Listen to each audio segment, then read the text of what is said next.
Alright guys, I'm here to talk about some Blu-rays, and I got a light just to help light up my background, make the images pop better on this camera, but it's backfiring, so I'm gonna have to figure this out. Expecto Patronum.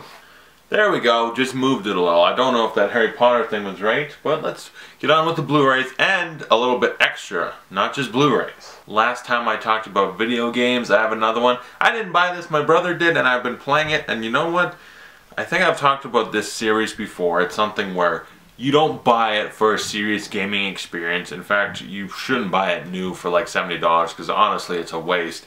For like $20, it's fine because that's something like I got an hour to kill or just something to play to take your mind off things for a little bit, just to goof off. This is fine. Because if you get something like Alien Isolation, that's a serious game. Grand Theft Auto, Last of Us, those are serious games. Something like UFC, I've talked about before. This game, it's not something you spend $70 on. Okay, it's not. And neither is Madden, okay? And I had, what was it, Madden 13 for like 30 bucks and it felt worth it. And this one, my brother bought and it's like, I would never spend money on it, but if this was like 20, I would have bought it because you know what? It's fun for that price range, I guess. As someone who's never played football, it seems pretty good. I watched The Longest Yard, I've watched Varsity Blues. I'm a big fan of that movie, so every time I tackle something, I just go like, I don't want your life. But anyway, on to some other things, more not Blu-rays. Ready? It's books, and not just any books, serious books, comic books, and it's actually really heavy. Ah! Alright, we'll start with this one. And I've not read any of these yet. I know some of the stories, like the littlest bits. One of them I know the whole story pretty much, but The Long Halloween, I understand this basically was Chris Nolan's inspiration for some of the Dark Knight, I believe. His name's even on it, on the cover, so yeah. The Long Halloween, very excited about that. This one was like, when I knew it was on Amazon, I'm like, I have to read it. It's one of the classics, A Death in the Family. Okay, Robin's ass is blown up. And it wasn't Dick Grayson, it was Jason Todd, the little punk bitch, the little bratty bastard, and you know, he had it coming. This one I got because being a fan of The Dark Knight Rises and who Bane was in that, it's like, I want to read the comic, Knightfall, okay? Look at that goddamn image. The image of Bane breaking the bat. I want a poster of that. But you know, I have a question. This is them in the Batcave. Why did Batman have a giant coin and a dinosaur? I've never understood that. In all the cartoons and comics, whenever that's in his cave, I don't know why he has it. Can someone please answer that for me? This one is one of the most famous Batman comics. You've got a quote on the front from Tim Burton. He loved this comic. It's his favorite, the first comic he has loved. Can I just take that apart? Tim Burton doesn't understand Batman because he watched those movies. He's so far from being Batman considering he does cold-blooded murder how much and all this and that, so he doesn't truly understand him. So Tim Burton saying anything on a comic book is ignored by me, but The Killing Joke is probably the best Joker story ever. And look at it, it's so fancy, it's got this glossy thing on it. It's like a giant ass book. This looks awesome. This is huge though, compared to some of these other ones. Like, stand them side by side, it's like this one towers over, the other's little. I'm gonna have trouble, like I'm gonna have to adjust my shelf to fit all these on here. But this one, I own the DC animated movie adaptation, so I know the whole story pretty much, but I wanted to read it. It's like one of the classics. The art is kinda, I wouldn't necessarily say ugly, but it's got that Frank Miller style that's very gritty and raw. The Dark Knight Returns. All that's left after this is, the ones I know for a fact I need to get are like Batman Year One, Batman Hush, and what is the other one? The one that pretty much inspired Arkham City, I think No Man's Land. Like, there's the big Batman comics I'm gonna go buy. I used to buy Batman comics and not that many. I used to, like, okay, I live in little bumfuck nowhere town, Leoville, where it's 2 hours to get to Saskatoon. When I'm in the city, maybe I'll pop in and buy a Batman comic. So one comic every how long? Like the last one I remember was like Batman was chasing down the Riddler, or someone turned the Riddler nuts, I think it was Joker, and then he fought a tree. Like, I can't buy comics all the time, but like the big ones, this, like, if you love Batman, you read this comic, then that's what I go pick up, because also they're condensed. Like, if you look at this Knightfall one, this thing's thick because it's all those issues crammed together. There's like how many different issues. If you bought this weekly, it would be a lot. But I just was able to buy all of it into one stack. And this is just volume 1. There's 3 volumes of Knightfall. That's a lot of comics. Now it's time to talk about some other things. I'm going to start with the big badass, okay? This thing, like, I had to tweet out about it like, holy sweet Dexter Jesus. The Dexter Complete Series. Look at this beast! It's his Blood Slide collection. You flip it open, all your Blu-rays. My God! Listen to me. This is fantastic. This is how you do a special edition. Not that I don't love my Breaking Bad entire collection, but if you want to serve an entire series, this fits the show really well, and then it's all his blood slides, and you just pick them out one by one. And also, it's not just that. There's these little things that kind of separate out some of the space. I think they technically could be coasters, I'm not sure. But this isn't exactly made of like solid wood. It feels kind of like cardboard painted to be like wood. So, I wouldn't want to necessarily say they cheaped out, but they can't like spend how much to get trees chopped up just for my sake. This is a fantastic set to get the whole series, even though season 5 to 8 weren't the best seasons at all. The show really dropped in quality over time. I'm still happy to have the whole show, and I love this graphics book where it's just the art of Dexter and all his magazine covers that he was on, because Dexter's a model. The baby. Some of these, like a chomp off the old block, to me it seems like it would have been a really good season thing, even though we got the one we did, which is that one. These ones. I hope they used the one where Deb had him shrink wrapped to the table and then it looked like she was going to kill him. Because I saw that before seeing the final couple seasons. I'm like, I know how the show ends now, dang it. Or I thought I did. Needless to say, it wasn't how it ended. And then like fan art, where I've seen these on like Redbubble and stuff, where you can buy these. I don't know if it was Redbubble or somewhere else. But these are really, like, the fan art looks really cool. This frickin' image lured me astray for a while. Anyway, I like this little book. I love it. I'll look through it from time to time because it's just a lot of pretty nice looking images. And now for the Blu-rays, I'm not sure where to start. And I can't use this table. I used to have a table right here to hold them, but now that's where my PS4 sits, so I don't necessarily want to stack everything on that. Just because I'm polite to my systems. Not that the PS4 is like, thanks for not putting shit on me. Lenticular cover for The Conjuring. What? Oh, it's the hand that shows up. I was like looking in the reverse thing like, what is it?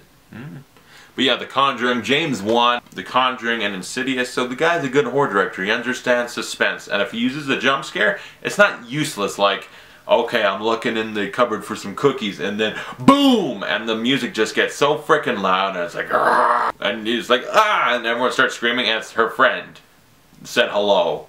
It's like, you watch Insidious, Rose Byrne goes in a room, and there's a jump scare with the loud music, because there's a fucking creepy guy behind a curtain looking at their baby like he's gonna kill it. So at least he uses jump scares for things that are scary, and he keeps it there. It's not like, boom, and you're done. It's like, boom, now what the fuck's going on? Because it's building. I know it sounded like a motorboat, but you get my point. I wouldn't let you sleep in my room if you were growing on my ass. Home Alone, the 2 film collection. That's right, there's 2 of them. There's not a 3rd, there's not a 4th, there's not a 9th, because I know some people think there is, but those are soulless cash grabs that don't deserve to have the name Home Alone in front of them. First one, obviously a classic. Second one, just as good, even though these movies portray a really dark thing if you think about, like, someone breaks in your house, try to kill them over and over and over. Like, this could have been played as a horror movie and it would have worked. Think about it. He throws bricks at their heads in the second one. From how high up he is, he would have killed Marv with the first hit. And he keeps doing it. And he sets people on fire and all this. Like, it's a horror movie. If you've seen the Honest trailer, that pretty much portrays what it is. It's like a prequel to Saw. This movie I haven't seen yet, but I've heard some really great things, like seriously amazing things, and also Scarlett Johansson's naked in it. Under the Skin. I heard it's, what did people compare it to, like a Kubrickian film? Apparently it's about an alien that lures men by being the perfect life form and then murders them or something. Sounds like Species to me. But she's naked in it. Good. In this next movie, a man fights for custody of his son. by arm wrestling. Actually, no, it's not over the top. He fights for custody of his son by robot fighting. Real Steel. I don't know why I did. Yeah, I did the honest trailer voice at the end. Real Steel. Hugh Jackman is so good in this because he's not Wolverine. He doesn't solve his problems by shink and stabbing people with his Wolverine claws. That's what it sounds like. Shink! That's the weakest Wolverine ever. It's Rocky with robots. Good point. It's over the top with robots, though. That's what it is. But technically Rocky with boxing, yeah. This is a good movie. I'm going on too long about Real Steel. It's good. I don't need to spend 10 years. Hoo-ha, motherfucker. Fly, pelican, fly. You know my name is Tony Montana. I'm from Cuba, and I do a lot of cocaine. Oh, you bubblehead. Scarface, starring Al Pacino, doing this accent, trying to be a Cuban. Yeah, that's almost as terrible as his. He did it good, though, in a way that it might sound silly to some, but to me it's like, I buy it. It's Al Pacino in 1980. Sure, if he was doing it now, it might seem really goofy. I'm Batman. No, I'm Batman. No, I'm Batman. Neighbors, Seth Rogen, and Zac Efron. I started liking Zac Efron because of this movie. Okay, I sort of liked him in 17 again, but everything else I think of him being in, I haven't. Like High School Musical, what else? Nicole Kidman peed on him in The Paperboy, and that's about it. He was really good in this. Seth Rogen, Rose Byrne, the hot Rose Byrne, the scene where she gets milked. I'm watching you, the De Niro party. Like, this movie, it's one of the modern classic comedies, even though it's only, what, it come on like February? The Interview comes out Christmas now. Fucking sign me up. Christmas, I'm gonna go watch him go kill Kim Jong-un. That sounds fantastic. But then by the time the movie's over, all the Koreans will have invaded, and it's like Red Dawn, the remake. So I guess Chris Hemsworth's gonna get shot in the head, and Josh Peck's gonna be the new leader. Bullshit! I just got really intense. Seriously though, that movie, it reminded me of that because I was... Josh Peck. This is the Zodiac speaking. This movie was good. But I don't know if it's great. I've watched it once. Alright, now here's a recreation of my reaction to the last 10-15 minutes or so. Oh, wait!